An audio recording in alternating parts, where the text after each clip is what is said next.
Basavatarakam cancer hospital 24వ వార్షికోత్సవం మా అన్న నందమూరి బాలకృష్ణ చైర్మన్గా ఈ కార్యక్రమాన్ని నిర్వహించి ఈ కార్యక్రమంలో పాల్గొనాలని నన్ను వారు ఆహ్వానించడం జరిగింది. మొదటి తరం నందమూరి తారక రామారావు గారు, రెండవ తరం చంద్రబాబు నాయుడు బాలకృష్ణ గారు, మరి మూడవ తరం మా మిత్రుడు భరత్ అండ్ లోకేష్ బాబు ఏం చేస్తారో చూడాలి. ఇది వాళ్ళ బాధ్యత. ఎందుకంటే వారసత్వంగా సంక్షేమము రాజకీయము ఏదైతే అనుకుంటున్నారో సేవ చేయాలన్నది కూడా వాళ్ళదే బాధ్యత. ఎన్టీ రామారావు గారు సినీ రంగంలో వారు అడుగు పెడితే వారితో పోటీ పడిన వాళ్ళు లేరు. రాజకీయాలలో వారు అడుగు పెడితే వారు సాధించనిది లేదు. ఈ దేశంలో ఈనాడు సంకీర్ణ రాజకీయాలకు పునాది పడ్డది కేంద్ర స్థాయిలో, రాష్ట్ర స్థాయిలో అంటే national front, United front, NDA లాంటి ఈ సంకీర్ణ రాజకీయాలకు పునాదులు వారు వేసిండ్రు. ఈరోజు దేశ రాజకీయాలనే సంకీర్ణ రాజకీయాలు ఈరోజు నడిపిస్తున్నారు. అదేవిధంగా సంక్షేమం. ఈరోజు బసవ తారకం ఆసుపత్రి అయినా, ₹2 కిలో బియ్యం అయినా, ₹50 హార్స్ పవర్ రైతులకు ఇవ్వాలన్న ఆలోచన అయినా, జనతా వస్త్రాలైనా, పేదవాడికి కూడు గుడ్డ ఉండాలి అని ఒక గొప్ప మనసుతో, ఒక గొప్ప ఆలోచనతో నందమూరి తారక రామారావు గారు సంక్షేమాన్ని కూడా మనకు వారసత్వంగా ఇచ్చింది. అందుకే యువమిత్రులు లోకేష్ అండ్ భరత్కి నా సూచన, సినీ రంగం ఎలాగూ మా బాలకృష్ణ గారు చూసుకుంటారు, అది వదిలేసి రాజకీయం సంక్షేమం వీళ్ళిద్దరూ ఇంకా ముందుకు తీసుకెళ్ళాలి. వారికి బ్రాహ్మణి గారు, తేజు వీరు కూడా బాధ్యత తీసుకొని ఈ కార్యక్రమాన్ని ముందుకు తీసుకెళ్లాలని వారికి సూచన చేస్తూ మనస్ఫూర్తిగా వారికి కృతజ్ఞతలు తెలియజేస్తున్నా. ఇది ఒక మంచి అవకాశం నాకు తెలంగాణ రాష్ట్ర ముఖ్యమంత్రిగా. నందమూరి తారక రామారావు గారి ఆలోచనతో, చంద్రబాబు నాయుడు గారు సహకారంతో 24 సంవత్సరాలు పూర్తి చేసుకొని లక్షలాది మందికి, కోట్లాది మందికి సేవలు అందించి దేశంలోనే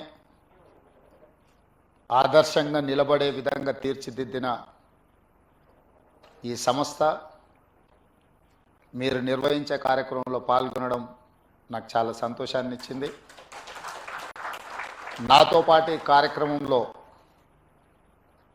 నామ నాగేశ్వరరావు గారు, విశాఖపట్నం పార్లమెంట్ సభ్యులు యువమిత్రుడు భరత్ గారు, నూరి దత్తాత్రేయులు గారు, ప్రసాద్ గారు, ఇతర మిత్రులు, బసవతారకం సిబ్బంది, నందమూరి తారక రామారావు గారి అభిమానులందరికీ కూడా నేను మనస్ఫూర్తిగా అభినందనలు తెలియజేస్తున్నాను.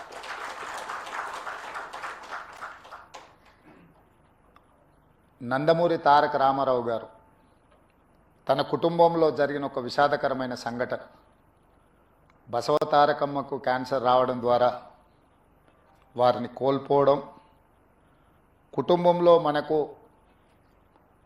అత్యంత ప్రీతిపాత్రమైన వ్యక్తులను కోల్పోతే ఆ బాధ, దుఃఖం తెలిసిన వ్యక్తిగా ఇంకెవరికి ఇట్లాంటి బాధ ఉండకూడదు. వీలైనంత మేరకు పేదలకు సేవలు అందిస్తూ వాళ్ళ కుటుంబాలను ఆదుకోవాలన్న ఆలోచనతోటి 1988-89లో ఈ ఆలోచనకు పునాది పడ్డది.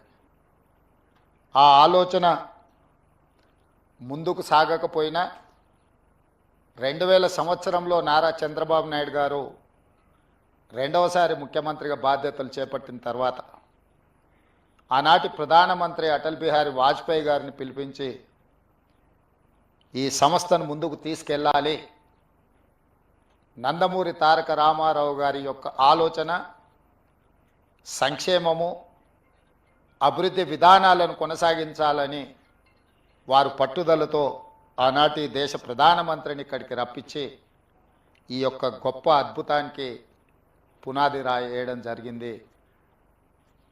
ఆనాటి ఆలోచనను నందమూరి తారక రామారావు గారు నిస్వార్థంగా ఎలాంటి లాభం కానీ ఎలాంటి స్వార్థం కానీ లేకుండా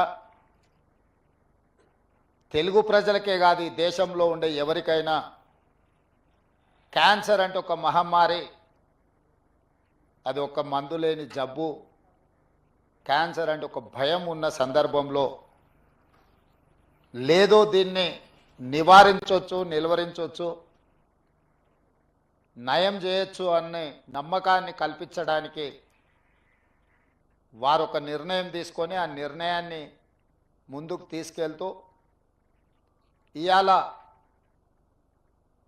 క్యాన్సర్ వచ్చిందంటే కూడా భయపడకుండా హాస్పిటల్స్కి వచ్చి ట్రీట్మెంట్ చేసుకొని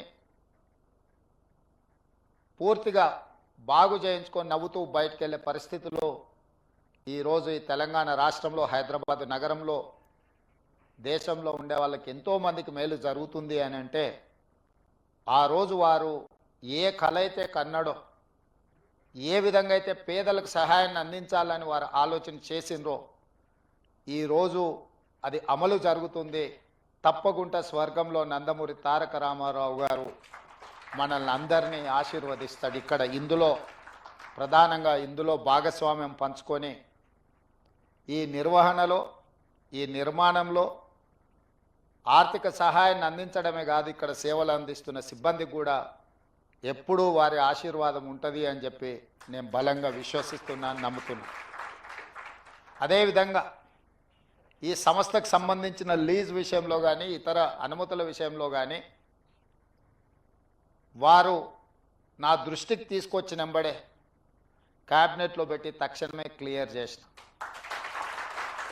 ఎందుకు అంటే ఈనాడు కొన్ని ప్రత్యేకమైన పరిస్థితుల్లో మేము ఉన్న ఈ హోదా, ఈ గౌరవం వారు ఏ స్వార్థం లేకుండా ఏర్పాటు చేసిన ఒక రాజకీయ పార్టీ మాకందరికీ అవకాశం కల్పించింది. ఆ ఆలోచనను, ఆ విధానాన్ని ఆ సంస్థలో పేదలకు సేవ చేయాలన్న ఆలోచనను అలవర్చుకున్న మేము తప్పకుండా ఇట్లాంటి కార్యక్రమాలకు అండదండగా నిలబడడం జరుగుతుంది భవిష్యత్తులో కూడా. అదేవిధంగా ఈ వేదిక మీద నుంచి ఒక్క మాట చెప్పదలుచుకున్నాం. మనలో ఉన్న ఆట నైపుణ్యం వెలికి రావాలి, ప్రజల గుర్తింపు జరగాలంటే